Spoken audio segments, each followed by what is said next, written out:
It's day 18. Let's see what we got.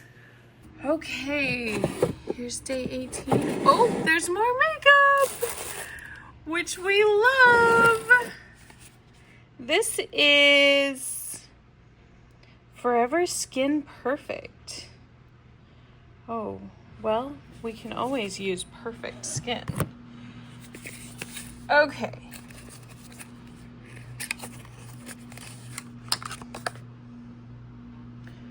Ooh. Oh, it's like foundation. Oh, nice. Yeah, that's really nice. I love that. You can never have too many options for foundation. Today, we are going on a road trip to Newport, Rhode Island. It's not very far. It's only like an hour and a half. If traffic is good, which hopefully it is. But we are gonna go see, there are some mansions down there.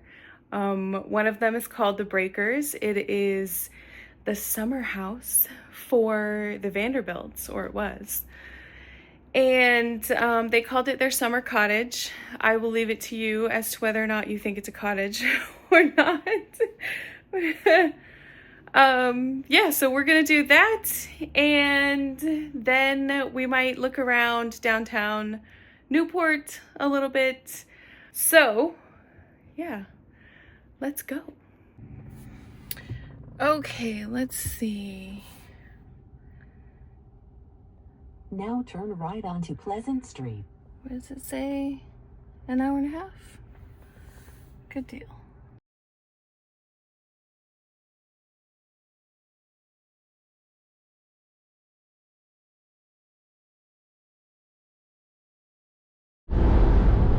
In 1 mile, keep right to take Interstate 195 west, Massachusetts 24 south toward Fall River.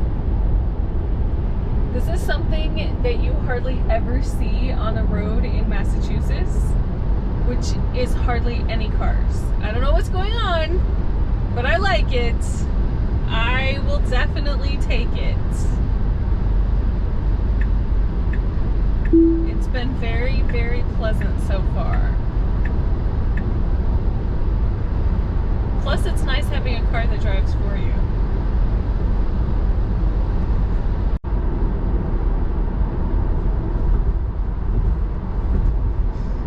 So I have my car in FSD, which is full self-driving, and it's interesting. I don't usually do that when there's like exits off of the highway, or like when you're taking an exit onto a different highway.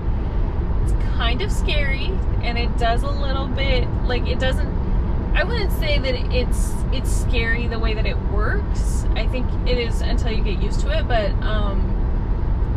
it just handles things a little bit differently than I would, and so that kind of like freaks me out a little bit.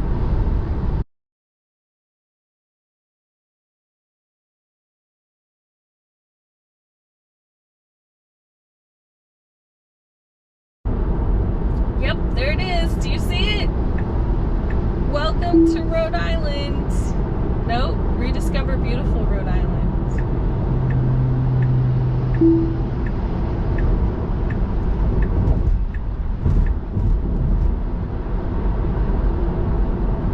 This might be it right here. This might be the bridge. This is the bridge I was talking about. This is one of many. I absolutely love the ocean. I can't even tell you how much I love the ocean. I don't ever want to live in a place where I'm not right next to the ocean anymore.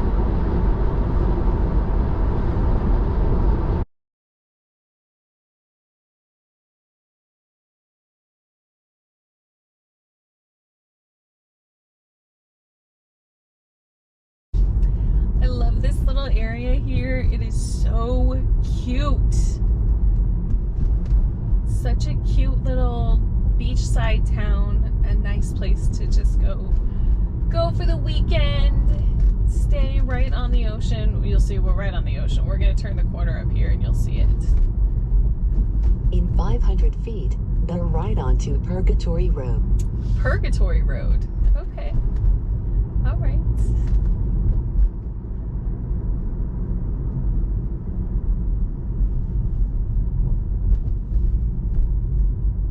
Now bear right onto Purgatory Road. Look at the shark. He's adorable.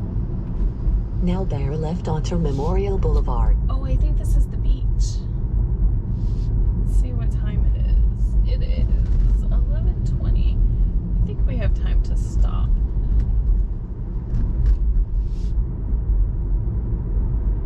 I don't know if they charge. Oh, this is the city limit too. Newport.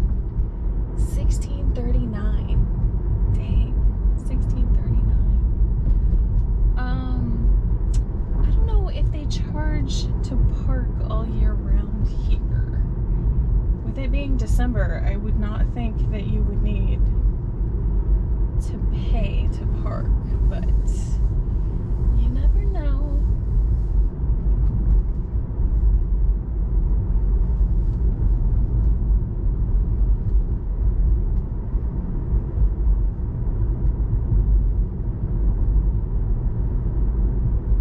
Look at all the geese. It's kind of crazy that they're still here. I thought they were supposed to go south. It is 50 degrees though, and it has been a little bit warmer this year. I would rather it snow, to be honest. If it's gonna be Christmas, it needs to snow. I think it's supposed to though. In 1,000 feet, turn left onto Gibbs Avenue, Cliff Avenue. Oh boy, what are we doing here?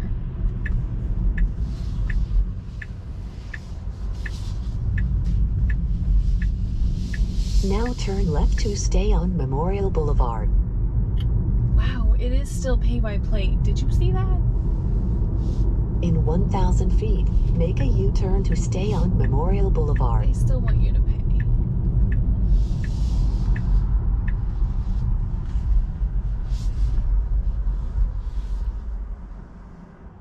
Actually, what does that say up there?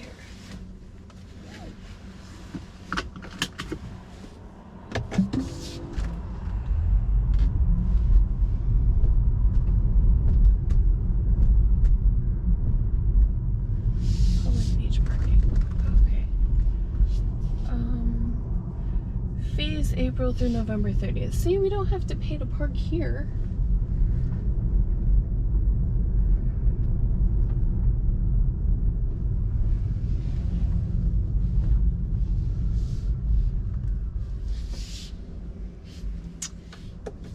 That's the beach I was telling you about.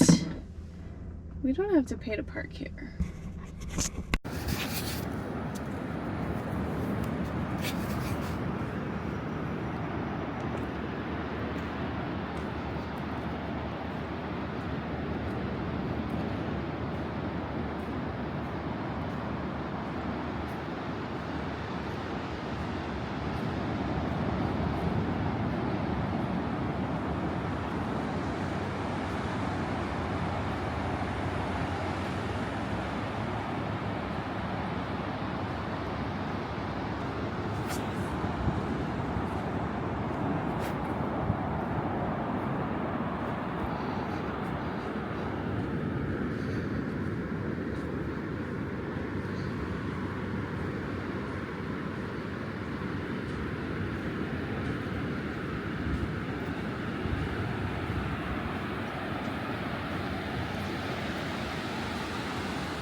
Okay, so I don't know if you can see the house that's up there right on the edge. That's where we're going.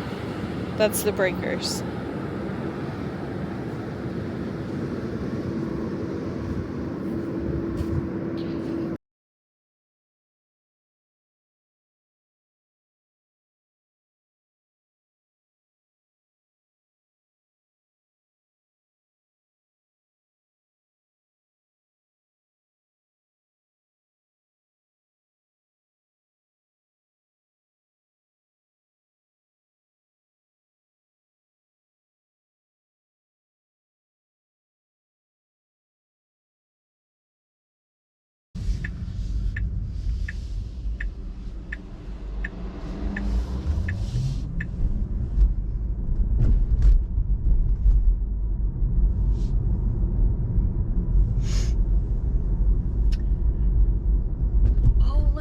Is being redone. Now turn right onto Merton Road. Oh, it's gonna be so pretty when it's done.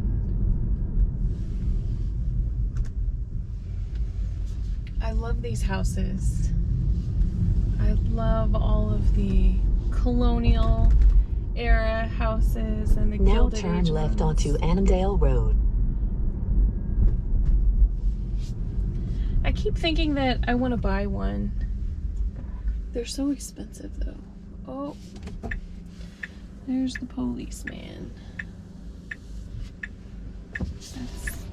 That's a Rhode Island statey.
I like that a lot of these houses have these massive fences around them.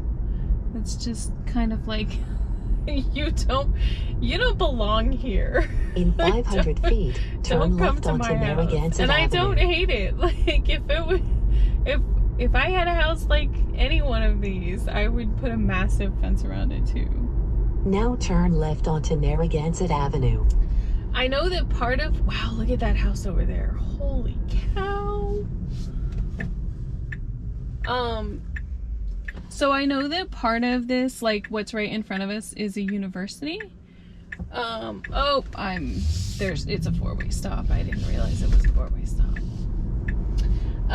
So yeah, part of it is a university, which to me now turn right onto is Oak kind Point of Avenue. sad. I wish things were the way that they used to be. I wish that all of these things were still houses. But it kind of like, it makes me sad, all of the houses in Boston that, and I'm sure there's tons of houses here too, that are like these massive houses that have been chopped up into these tiny little apartments, or they get torn down and a university gets built. It's just really sad. Or they get renovated and all of the original features that were inside of them is now gone.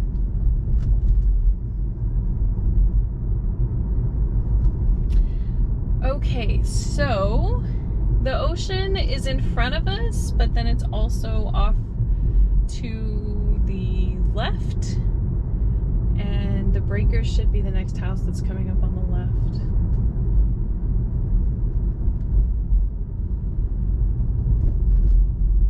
I think that's it right there. In 500 feet, your destination will be on the left.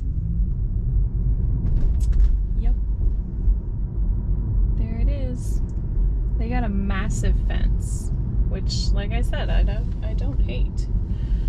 I think the parking lot is right across the street. Hopefully there's still parking over there.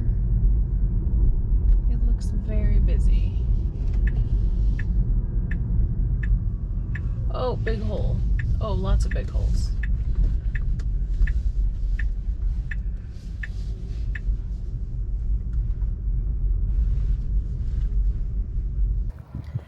All right, here we are. I am so excited. I absolutely love this place. 1895. All right, let's go check it out. Look at this gate. I mean, can you even look at the people for scale? It's massive, and standing here in front of it, it is unbelievable. Just so gorgeous. I can't even imagine living in a place like this. It's hard to put into words. I feel like I'm gonna say beautiful, gorgeous, wow, like 1,000 times during this video, I swear.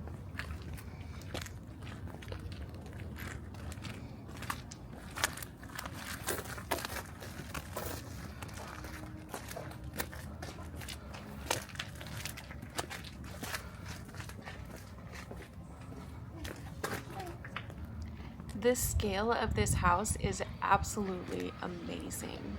I don't know how tall the ceilings are. I need to look it up. But, I mean, it's just crazy standing here next to it. And the detail on the outside is so amazing. I mean, it's hard to take it all in because there's so much. Everywhere you look, there's something else that's completely spectacular.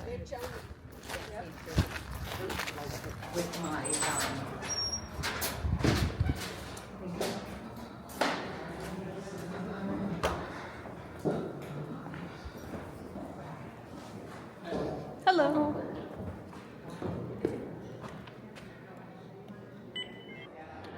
So I thought that we would start by talking a little bit about who owns the Breakers and how the house was built and the family that built the house.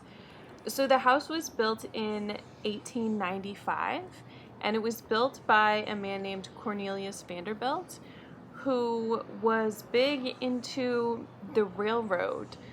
He had one of the biggest railroad empires in the United States, especially in the Gilded Age. This is one of many houses that the Vanderbilt family owned and built.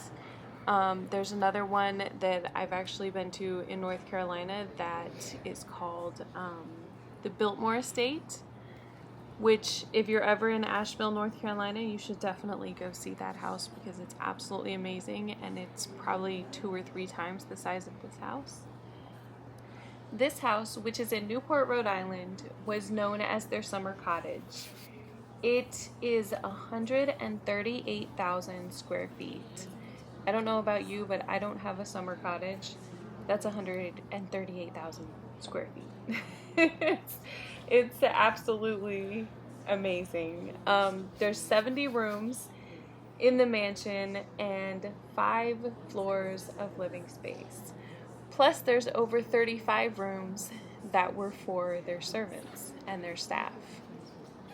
Cornelius Vanderbilt purchased the house, not this house, actually there was an existing house on the property, but he purchased the existing house and the grounds in 1885 for $450,000, which is the equivalent of over $15 million today. Unfortunately, the house that he bought burned down in 1892, and that was why they built the house that exists now, that's known as the Breakers. It was built to be as fireproof as possible because of the fire that had completely destroyed the previous house. And So it was made of stone and tile and marble with steel trusses and absolutely no wooden parts in the structure of the house. He also designed it so that the kitchen was in a separate wing of the house, which was pretty common in houses in colonial times and the Gilded Age. It was very common to have kitchen fires back then that would cause your whole house to burn down if the kitchen was attached to the main house. Oftentimes you would see kitchens that were separated from the main house. This is the morning room, which was a type of living room, one of many living rooms that are in this house. The walls in this room are interesting because they are plated in platinum. Even in the late 1800s, platinum was a very rare and very expensive metal. So it's just one more thing that shows off how opulent this house is and how wealthy the Vanderbilts were at that time. The walls here will always shine. They will always look the way that they do right now because platinum never tarnishes. It's probably one of the reasons why it was chosen. And also to show off their extreme wealth.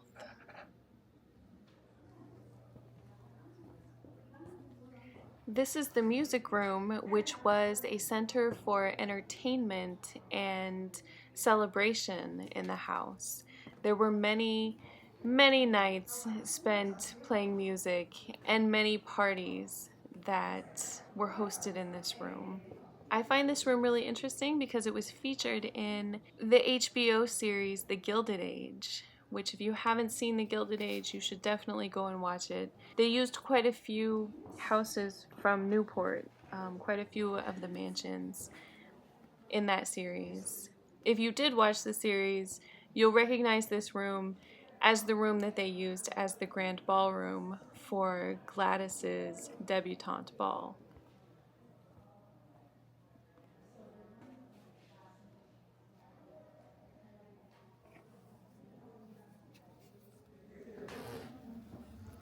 This is the library, which has always been one of my favorite rooms in this house. Every time I come in here, this seems like such a nice, cozy place to hang out and read a book and just snuggle up next to the fire. It sounds like a fantastic way to spend the whole summer.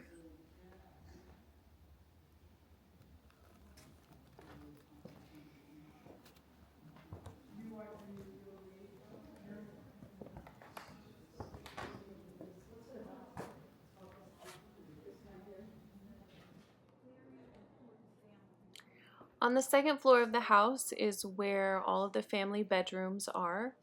The first one is their daughter Gladys' bedroom. There's a bathroom too behind the lady who's talking that connects to her dad's bedroom, which would have been Cornelius Vanderbilt's bedroom. That's what this room is here. And the bathroom is right. That door there that's open towards the right. All of the furniture in this house was made especially for this house, and each set for each room. So this is Mr. Vanderbilt's bedroom. This is his bedroom. And the Vanderbilts have the most distinctive eyebrows. This is one of many bathrooms that are in this house, which was pretty rare at this time for a house to have even one bathroom indoors, but especially to have many.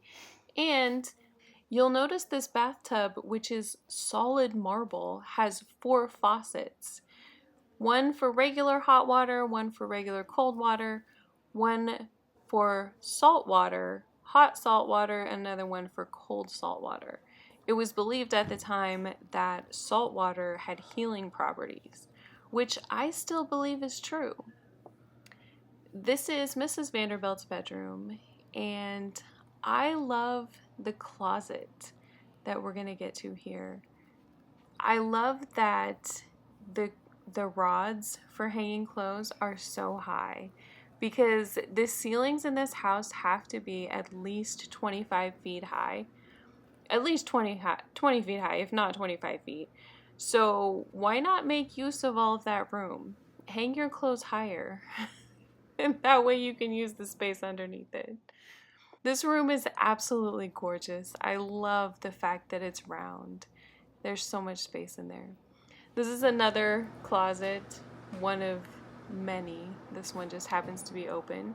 And it leads into the dressing room, which is also one of my favorite rooms because I would love to have a dressing room.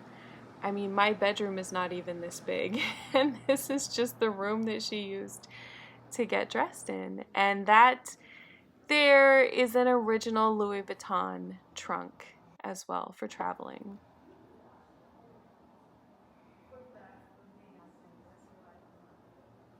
This is Mrs. Vanderbilt's bathroom, and it connects to another one of her daughter's bedrooms. This is Gertrude's bedroom.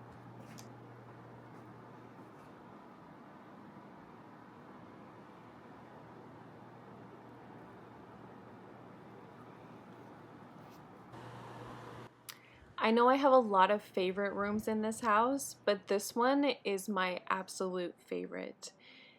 If I ever had a chance to live in a property like this is where I would spend all of my time. I absolutely love the ocean view here.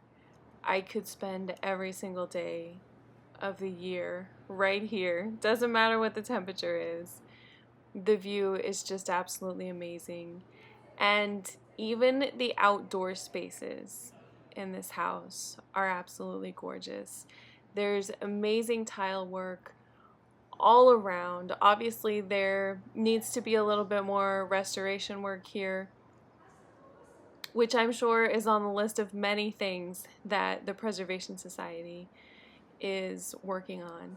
There's a look at the original breakers, the one that burned down, and here is that gorgeous view once again. I love it. And last but not least, we're going all the way downstairs to the kitchen. If you'll remember from the start of this video, Cornelius Vanderbilt was very concerned about fires because the original house that was on this property burnt down. So the kitchen, while attached to the house, is in a separate wing that's separate from the main house.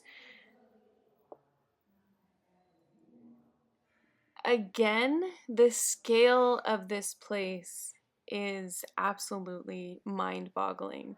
This kitchen, this one room of the kitchen, because there are multiple rooms, is probably bigger than my apartment.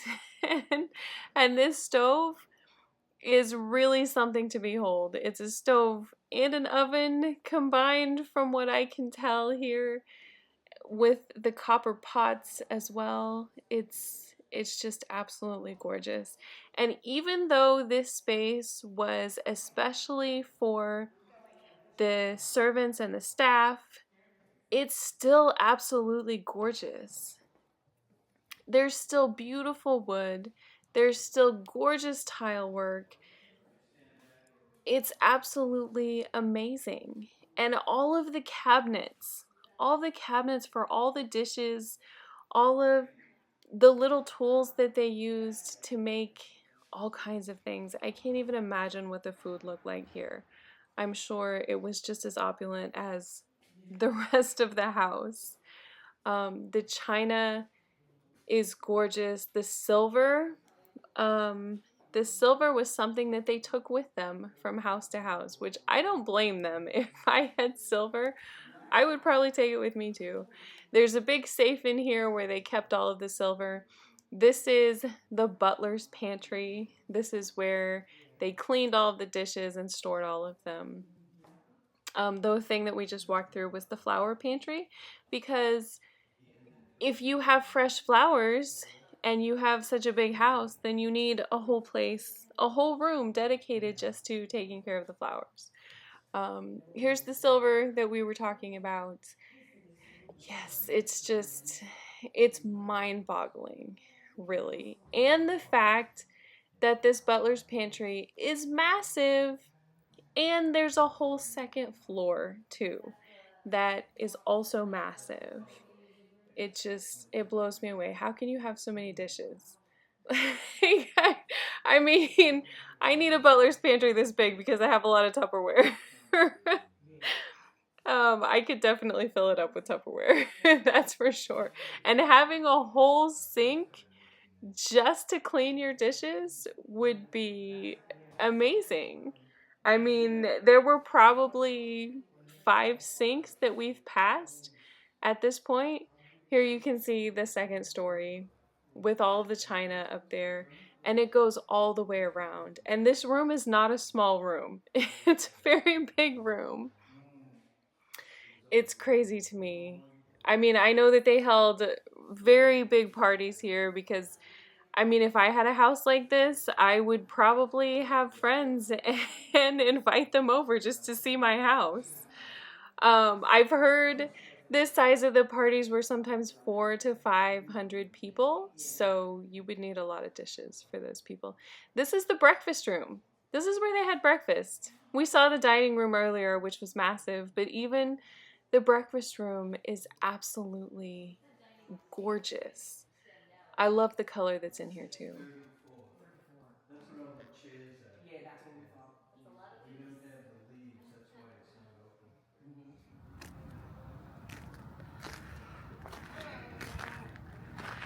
open. Even the outside has those amazing decorations. They don't do anything like that to houses now, which is sad.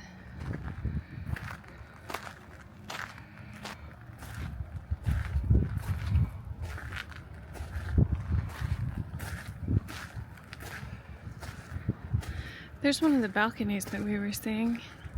I think that's the balcony off the guest room.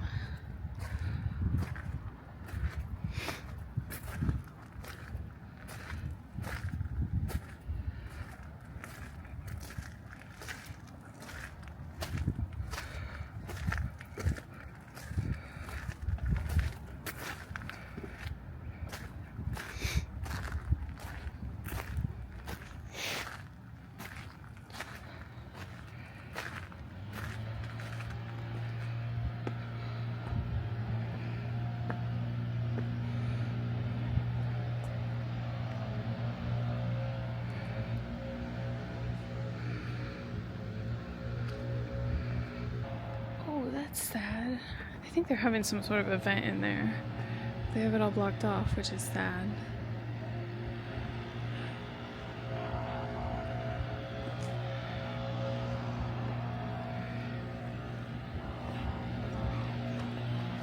Probably out here too.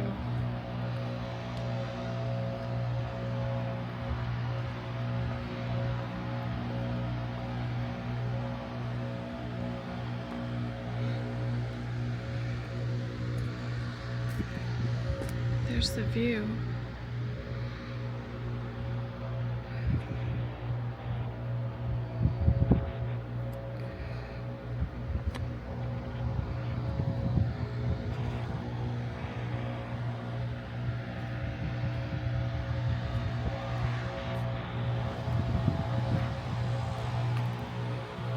There's the terrace on the upstairs that's so pretty. If I lived here, I would spend all my time out there. The breeze from the ocean is just amazing. Okay, so I got a couple of things at the Breakers that I wanted to add to my collection. So I got this as the magnet, and we will put it here. I kind of have a collection going. So this is like everywhere that I've traveled, like on this side.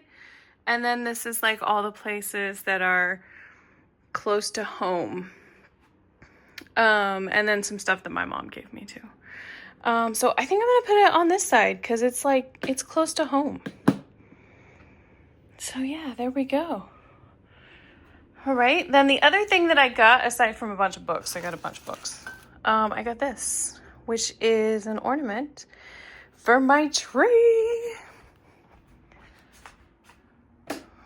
We gotta turn it on. I got a remote. Yay! I don't even have a place to put it. There's getting to be so many ornaments on my tree.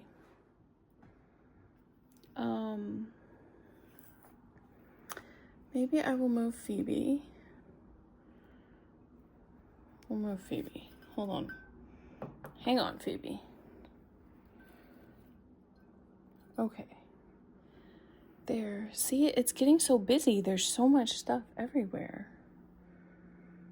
Let's put this one higher.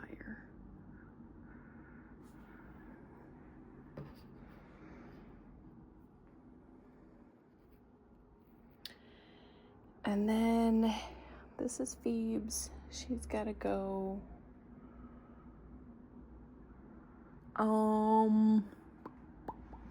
She can go up here.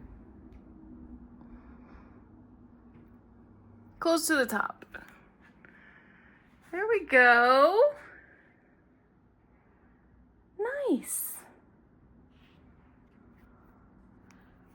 All right, let's see the other stuff that I got. I got 3 different books. 3 or 4 different books. I spent too much money. So I got this one. Oh, my keys are in the way. Which is a cookbook. It says the recipes are from 1868 to 1900. So that'll be interesting.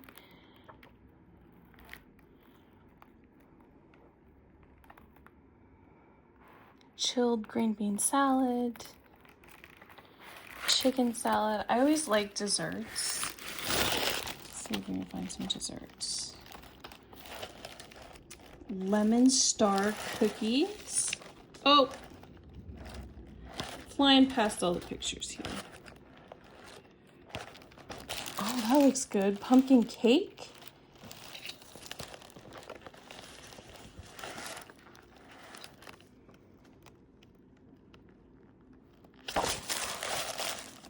How did we go from pumpkin cake to roast turkey?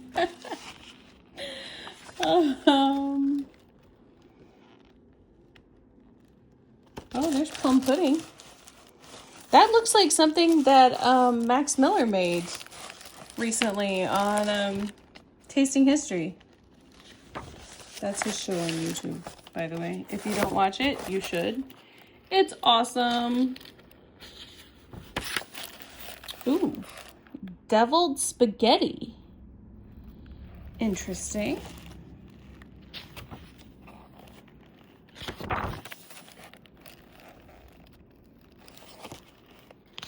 Wow. Baked apple pudding. Interesting. That was the pumpkin cake we looked at. Oh, maybe these are set up by menus. Like at different people's houses.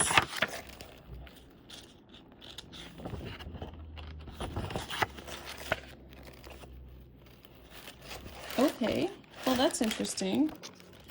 I'm definitely gonna look through that and find some recipes. Oh, look at that lady cake. That looks really good. All right, so that's that one. Then I got this one. Oh, the bag fell over. This one is a reprint of the New England Cookbook. It is from 1905. The recipes are. So that's going to be interesting. Plum cake, fruit cake, wedding cake, farmer's fruit cake. There's puddings. Yeah, so I'm going to have to look through that too. Eggs scrambled in tomatoes, omelet souffle.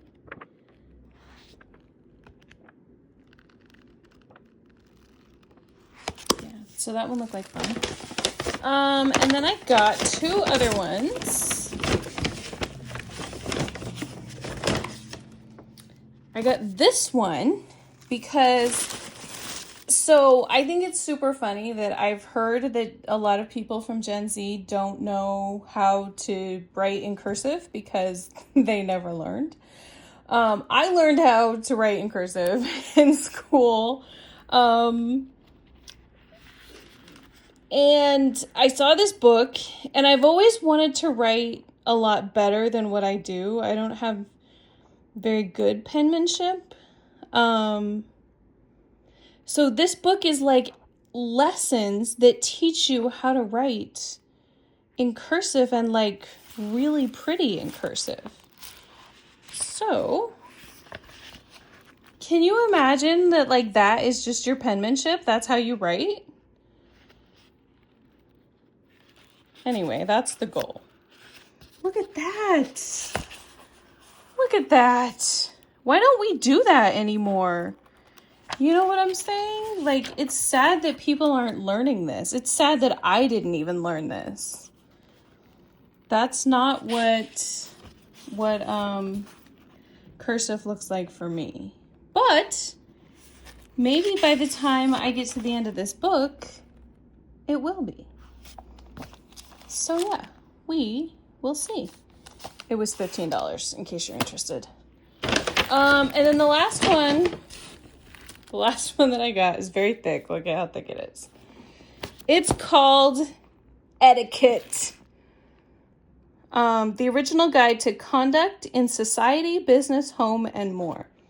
I mean, if there's one thing that I would like to learn, one thing that I feel like society is losing faster than anything, because I'm old and I've gotten to that point where I'm just like, people don't have manners anymore. That's me. So anyway, I thought I would get a book about manners and morals.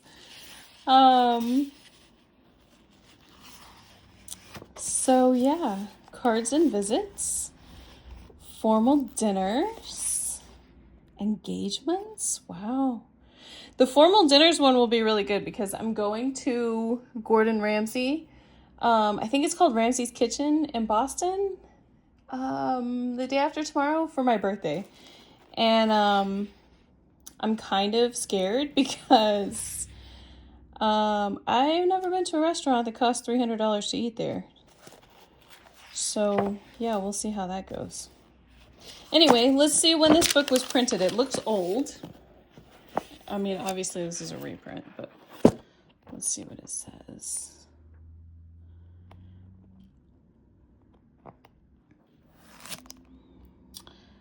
It says 1922 by Funk and Wagnalls.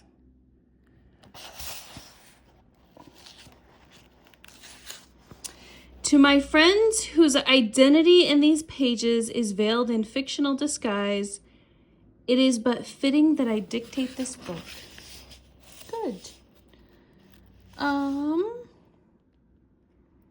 Luncheons, breakfast, and suppers.